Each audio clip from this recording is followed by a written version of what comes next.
Obrigado pela companhia em mais essa entrevista coletiva.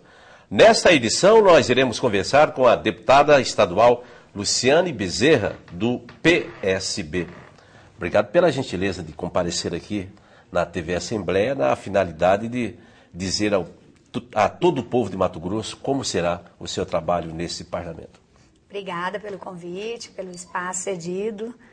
Vamos lá, né? Vamos conversar, vamos bate-papo aí. Obrigado, Silvana Wojcik, pela companhia em mais esse programa. Então, deputada, passado alguns dias da posse, a senhora já ambientou, já pegou as informações necessárias? Como é que está indo? Sim, é uma adaptação, né? Mas aqui o pessoal é muito legal aqui da Assembleia, tá deixando a gente bem à vontade. Até deixar aqui a todos um agradecimento especial, desde o pessoal da Copa, da limpeza, até o pessoal que assessora a gente lá dentro do parlamento. Olha, tá muito assim, tá muito mais fácil se ambientar, principalmente pelos funcionários da casa. A senhora teve muito carinho por parte desse Muito, pessoal. muito. A minha equipe, muito boa, tá tendo também todo o respaldo necessário de todos os setores, tá muito bom. E a senhora, para que você, amigo telespectador, que está em casa, está vendo esse programa, vamos fazer uma breve apresentação da deputada Luciane Bezerra, saber quais os cargos que ela já ostentou até a sua chegada a esse parlamento. Como é que foi? Não, por enquanto está tudo ainda muito quieto. Eu já tive uma pequena assim, conversa em si com o governador, mas foi mais uma conversa amigável de deputado, mostrando todo quanto é coisa que ele precisar daqui da casa, e com os amigos, colegas aqui também. Comecei a fazer minha equipe agora, recentemente, em janeiro, mas já estou com ela praticamente montada.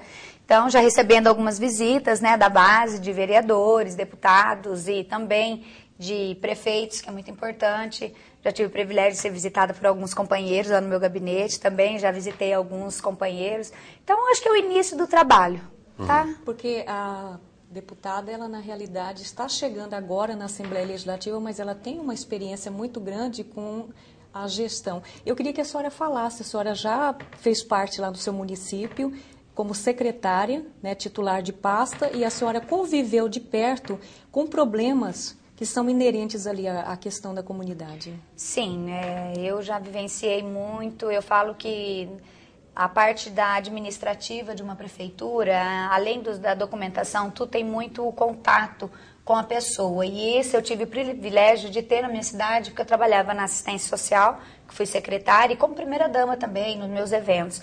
Então, eu realmente tive a oportunidade de conversar com as pessoas, saber realmente os problemas que elas passam e, com isso, tentar ajudar com os outros amigos secretários, com até mesmo o prefeito.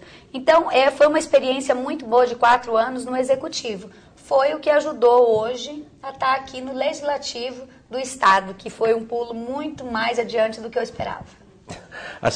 Como é que era o contato? Como é que as pessoas chegavam até a senhora, até a senhora como secretária, como primeira-dama? Eles pediam muito o apoio de toda a ordem? Como é que é? Sim, sim. A realidade do interior é muito cruel, que eu acredito que não seja diferente aqui da capital.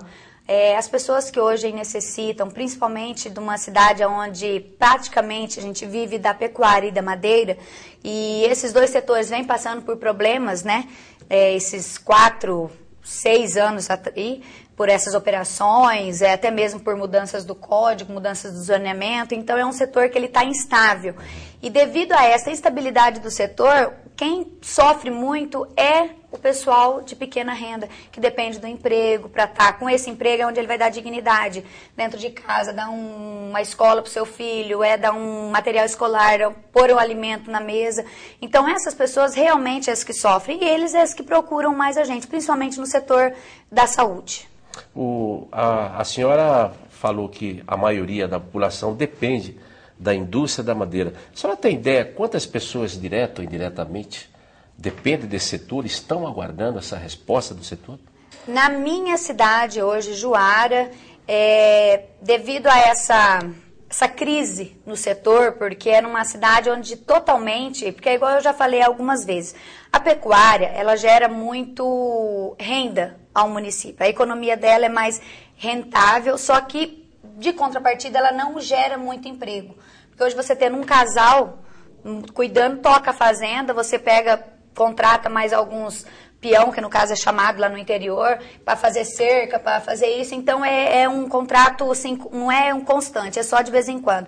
Agora, o setor da madeira, não. Ele emprega no mínimo, hoje, um setor de madeireira que tiver tanto a laminadora quanto a serraria. Serraria menos um pouco, de 25 funcionários no mínimo, cada serraria. E uma laminadora, no mínimo, é 100, 130 funcionários. Eu, no meu caso, eu tinha as duas juntos, a laminadora e a serraria. E a gente mexia ainda com exportação. E isso nós, na época, quando eu fechei a minha empresa, a gente chegou a ter 240 funcionários. E isso automaticamente foram pessoas que tiveram que ser dispensadas. E não foi só a minha, que na época aconteceu, foram várias. Hoje eu acredito que uma demanda de 1.000 a 1.300 empregos diretos é a nossa defasagem hoje no nosso município, justamente pelo setor da madeira. E eu fico imaginando o seguinte, deputada, esse setor ele é responsável pela maior arrecadação de ICMS do município. Sim. Quer dizer, esse imposto não vindo para a prefeitura, ela não se beneficiando disso, a gente imagina o tamanho dessa crise ali na região. E pessoas, inclusive, que tiveram que mudar até o seu padrão de vida, né?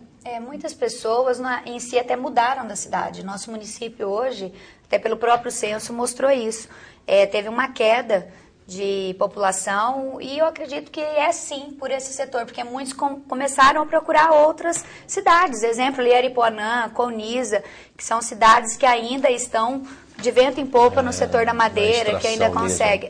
Então, estão muitos se aventurando. Só que Juara hoje é uma cidade que já tem um pouco mais de estrutura e se torna um pouco mais caro a vida numa cidade de Juara.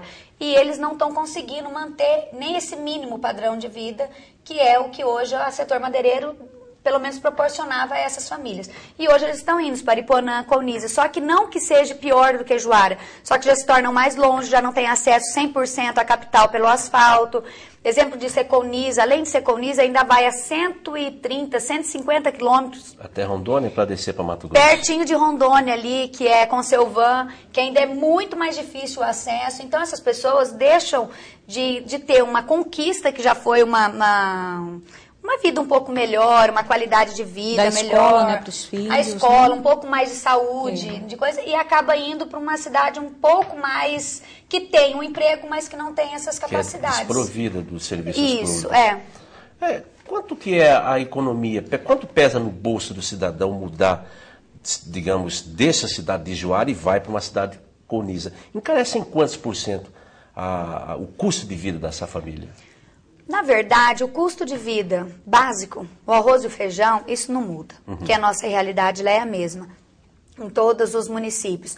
A carne em si, por incrível que pareça hoje, a carne lá no nosso município ou nessas regiões é muito mais barata do que aqui em Cuiabá. Puxa vida, é a situação no país inteiro, é uma gritaria então, geral com o preço da carne tão alto. Não fala muito alto não, viu? Eu mesmo, particularmente, minha mãe manda para mim direto carne lá da minha cidade e eu congelo aqui, porque não tem como.